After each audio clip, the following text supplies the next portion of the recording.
Hola a todos. Hoy vamos a explorar el delicioso mundo del mochi japonés, un dulce delicioso y tradicional que ha capturado los corazones de personas de todo el mundo.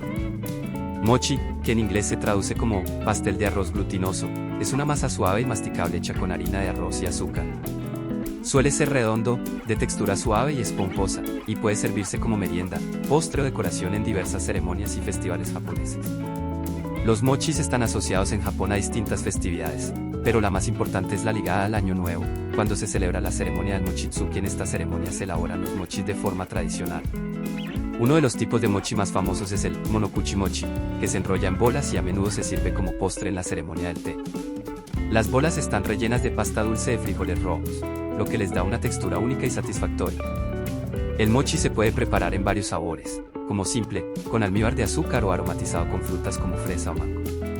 La adición de saborizantes es el resultado de una técnica tradicional, que consiste en cocinar el arroz al vapor con agua aromatizada y luego moler el arroz cocido para crear la masa del mochi. Además de su delicioso sabor, el mochi también tiene una rica historia y significado cultural en Japón. El arte de hacer mochi se remonta al periodo Yayoi, alrededor del año 300 a.C., y ha evolucionado a lo largo de los siglos hasta convertirse en el pastel que conocemos y amamos hoy. Entonces, la próxima vez que estés en Japón o disfrutes de un mochi en un café japonés, tómate un momento para apreciar este fascinante y delicioso pastel, y los siglos de tradición y artesanía que implicaron su creación.